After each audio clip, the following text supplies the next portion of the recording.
Hello दोस्तों, नमस्कार।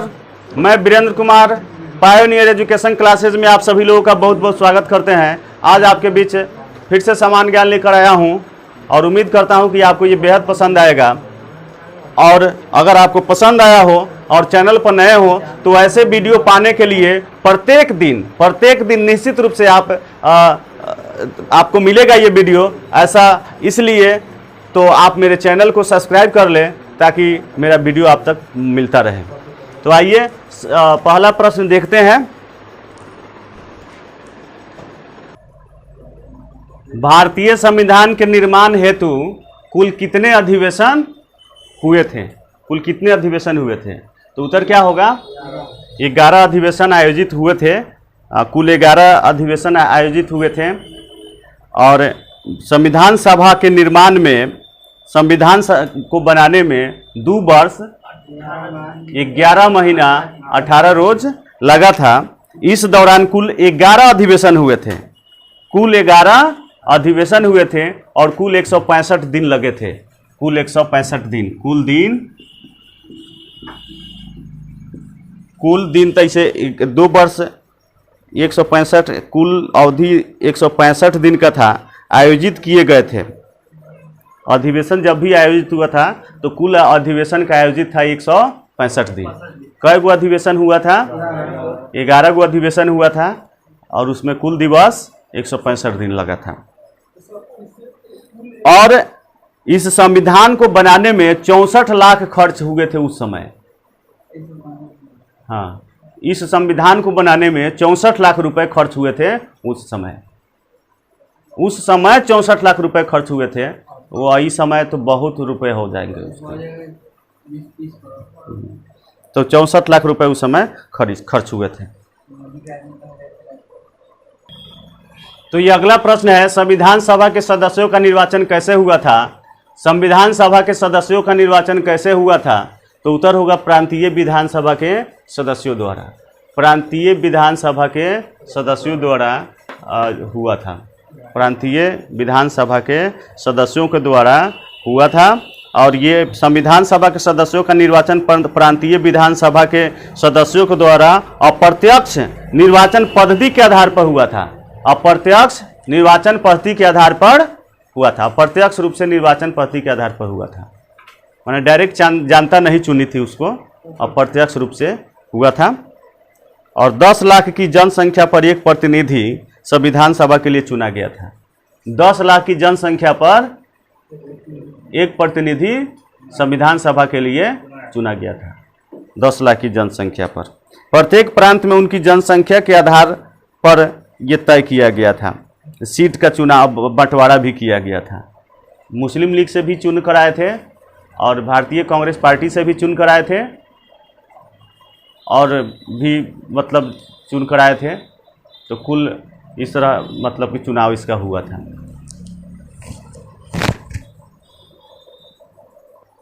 अगला प्रश्न है, संविधान सभा के कानूनी सलाहकार कौन थे? संविधान सभा के कानूनी सलाहकार कौन थे? तो संविधान सभा के कानूनी सलाहकार थे बी.एन. राव।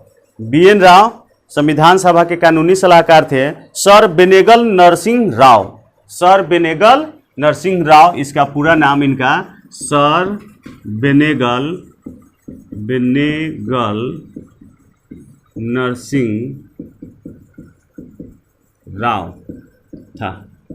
सर बेनेगल नरसिंह राव इनका पूरा नाम था। इन्होंने संयुक्त राष्ट्र सुरक्षा परिषद में वर्ष 1950 से 1952 तक, वर्ष 1950 से 1952 तक भारत का प्रतिनिधित्व किया था। संयुक्त राष्ट्र सुरक्षा परिषद में संयुक्त राष्ट्र सुरक्षा परिषद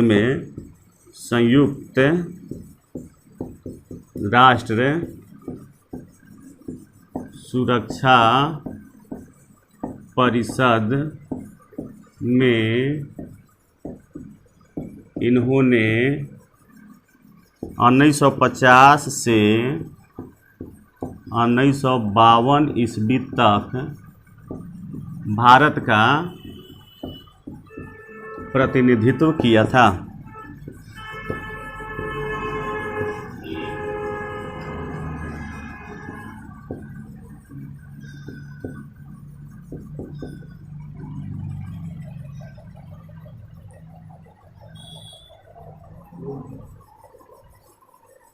अब प्रश्न है, संविधान सभा प्रारूप समिति का गठन कब हुआ था? संविधान सभा प्रारूप समिति का गठन कब हुआ था? तो 29 अगस्त 1947 को 29 अगस्त 1947 को संविधान सभा के प्रारूप समिति का गठन हुआ था। 29 अगस्त 1947 को संविधान सभा का गठन हुआ था। 29 अगस्त 1947 को 29 अगस्त।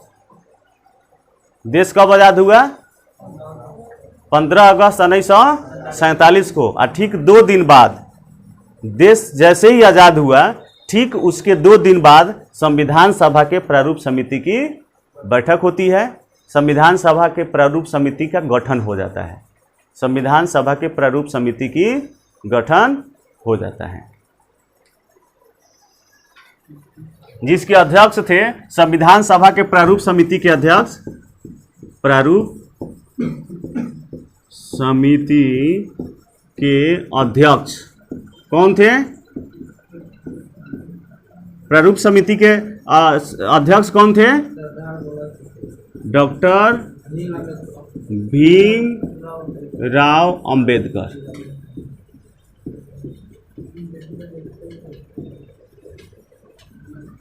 डॉक्टर भीमराव अंबेडकर प्रारूप समिति के अध्यक्ष थे।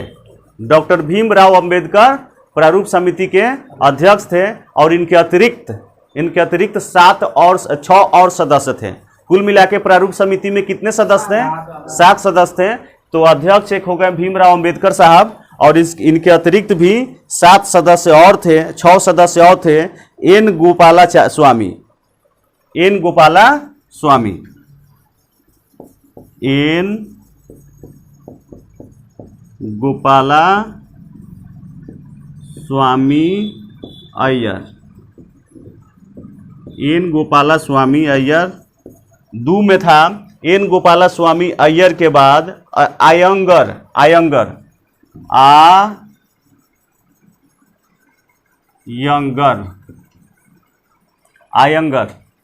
एन गोपाला स्वामी आयंगर। उनके बाद था अलादी कृष्णा स्वामी अय्यर, अलादी कृष्णा स्वामी अय्यर, अलादी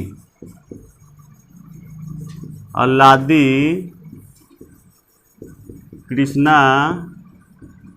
स्वामी अय्यर, अलादी कृष्णा स्वामी अय्यर। 3 में था के एम मुंशी,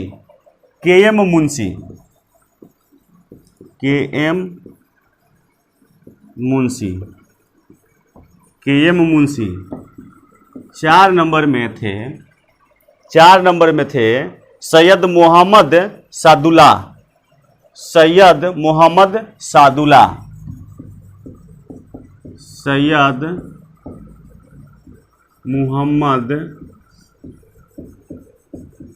सादुल्ला, सैयद मोहम्मद सादुल्ला, सैयद मोहम्मद सादुल्ला। और 5 नंबर में थे बीएल मित्र, बीएल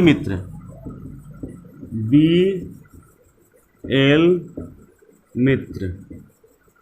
और 6ठा नंबर में जो था वे थे एन माधव राव। डीपी खेतान 6ठा नंबर में थे, डीपी खेतान।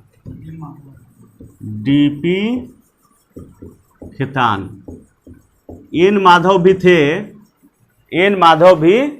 थे, लेकिन उन्होंने बीएल मित्र, इन्होंने स्वास्थ्य कारणों से त्यागपत्र दे दिया था। तत्पश्चात एन माधव राव ने पद संभाला। इन्होंने त्यागपत्र दे दिया था, स्वास्थ्य का हवाला देते हुए त्यागपत्र दे दिया था, तो एन माधव राव ने पद संभाला था। इनके त्यागपत्र देने के बाद एन माधव राव ने पद संभाला था। तो ये 6 सदस्य, शुरुआती के 6 सदस्य जो थे, और प्रारूप समिति के कुल मिला के 7 सदस्य हो गए। याद हो गया? प्रारूप समिति में कितने सदस्य थे? 7 सदस्य अध्यक्ष थे डॉक्टर भीमराव अंबेडकर और उनके अतिरिक्त 6 सदस्य ये लोग थे। अब प्रश्न है, भारतीय संविधान को 26 नवंबर 1949 को किसके द्वारा अधिनियमित किया गया? भारतीय संविधान को 26 नवंबर 1949 को किसके द्वारा अधिनियमित किया गया? तो उत्तर होगा संविधान सभा द्वारा। संविधान सभा द्वारा अधिनियमित किया गया, माने अंगीकृत किया गया, इसको संविधान सभा द्वारा अंगीकृत कर दिया गया। भारतीय संविधान का प्रारूप 26 नवंबर 1949 को तैयार हुआ, जिसे संविधान सभा के सदस्यों द्वारा 26 नवंबर 1949 को अंगीकृत या कहिए अधिनियमित या कहिए आत्मार्पित किया गया। संविधान सभा के प्रारूप पर संविधान सभा के कुल 299 सदस्यों में से उपस्थित 284 सदस्यों ने हस्ताक्षर किए। संविधान सभा के 299 को सदस्य थे, जिसमें से उपस्थित 284 को सदस्यों ने उस पर हस्ताक्षर कर दिया।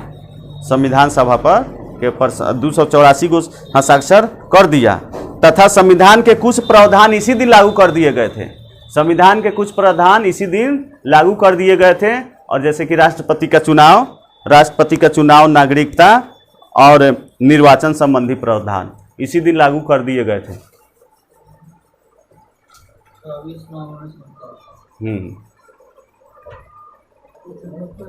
अगला प्रश्न है, किस वर्ष में जन गण मन को भारत के राष्ट्रगान के रूप में अपनाया गया है? किस वर्ष को जन गण मन को भारत के राष्ट्रगान के रूप में अपनाया गया? तो 1950 में भारत को जन गण मन को अपना लिया गया। वैसे भारत के संविधान कब लागू हुए थे? 26 जनवरी 1950 को। 26 जनवरी 1950 को तो सोचा गया कि अरे कोई गीत तो होना चाहिए उस दिन, कोई गीत दो उस दिन होना चाहिए, कोई गान तो होना चाहिए, राष्ट्र का कोई गान होना चाहिए। तो रविंद्रनाथ टैगोर द्वारा लिखित, रविंद्रनाथ टैगोर बंगाल के थे, रविंद्रनाथ टैगोर द्वारा लिखित गान जन गण मन को 2 दिन पहले, संविधान सभा के लागू होने के 2 दिन पहले जो बैठक होती है 24 अगस्त 1950 को, 24 अगस्त 1950 को अपनाया गया। 24 अगस्त 1950 को, 24 अगस्त 1950 को,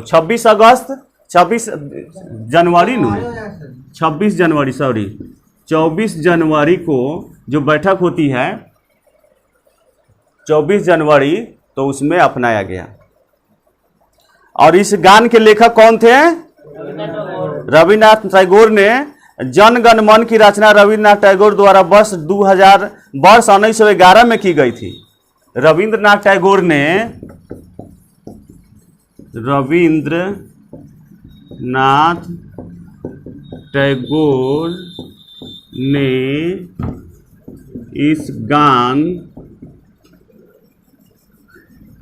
इस गान की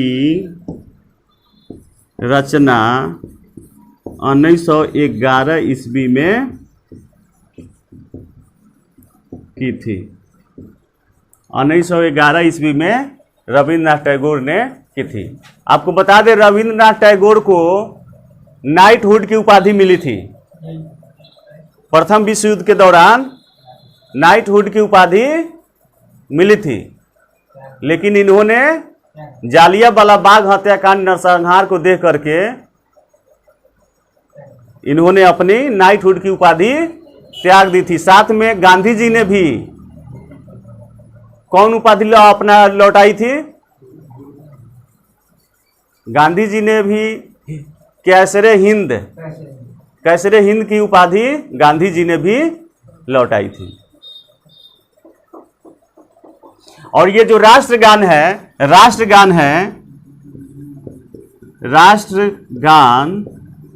52 सेकेंड में पूरा किया जाता है। 52 सेकेंड में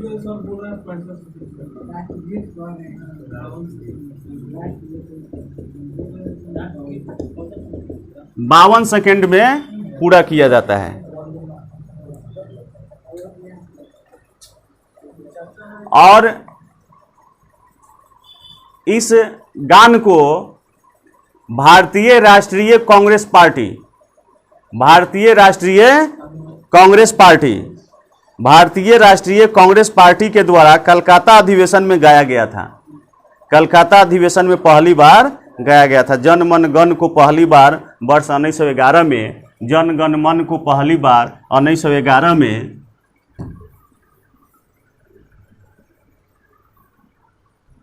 जन गण मन को पहली बार 1911 में भारतीय राष्ट्रीय कांग्रेस के कलकत्ता अधिवेशन में, कलकत्ता अधिवेशन में गाया गया था। कलकत्ता अधिवेशन में गाया गया था, जिसकी अध्यक्षता बिशन नारायण धर ने की थी। कलकत्ता अधिवेशन की अध्यक्षता, इसकी अध्यक्षता, जिसकी अध्यक्षता बिशन नारायण ने की थी। बिशन नारायण धर, बिशन नारायण धर ने की थी। बिशन नारायण धर ने की थी।